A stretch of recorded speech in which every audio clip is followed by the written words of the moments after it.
Hello, my name is Amabala, but I write under the name Simisayo Brownstone, and I am the author of a children's book series called Fei Fei. In my books, I like to find ways to incorporate a little bit of African culture into the stories. So today for story time, I'm going to tell you an African folktale. Now, as I tell this story, I need you guys to participate with me in the story. So if you've ever wanted to be an actor or an actress, now is the time to practice your skills. Okay, so today I'm going to tell you an old African folktale about why girls like to wear their hair long. Now, not every girl likes to wear their hair long, but this story is a traditional story about why a lot of girls like to wear their hair long. Okay, so before I start the story every time the same way. So I start by saying story, story, and you reply saying story. And then I say once upon a time, and you say time, time. Okay, let's give it a try. Story, story, story. Once upon a time, time, time. So once upon a time, long, long, long ago, girls and boys used to wear their hair short, razor short. Everybody wore their hair short. Nobody had long hair. And that's just how things were.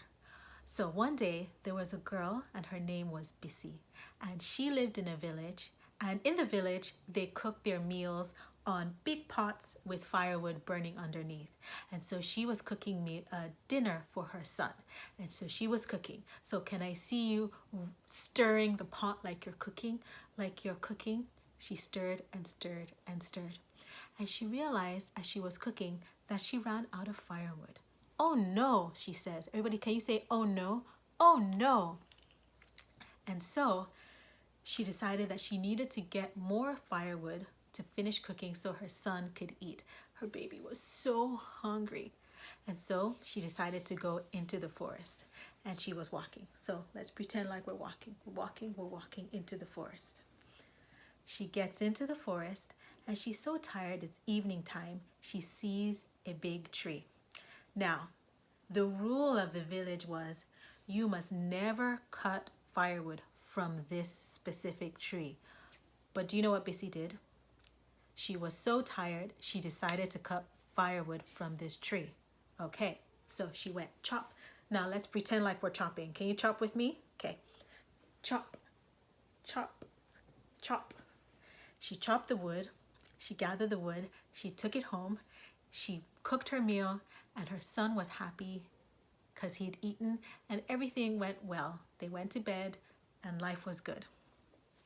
The next day, Bissy woke up and she wanted to go to get some more firewood. Her friends wanted to get some more firewood, so they all decided to go to the forest together. So they all went to the forest together, walking, walking, walking, walking. As they got there, the tree from the night before recognized Bissy and recognized that she was the one that cut firewood from the tree that she was not supposed to. So do you know what it did? It grabbed her by the leg and pulled her down into the hole and pulled her down and down and down. Help, help, she said. Can you say help, help? Help, help, Bissy said. Her friends tried to pull her out.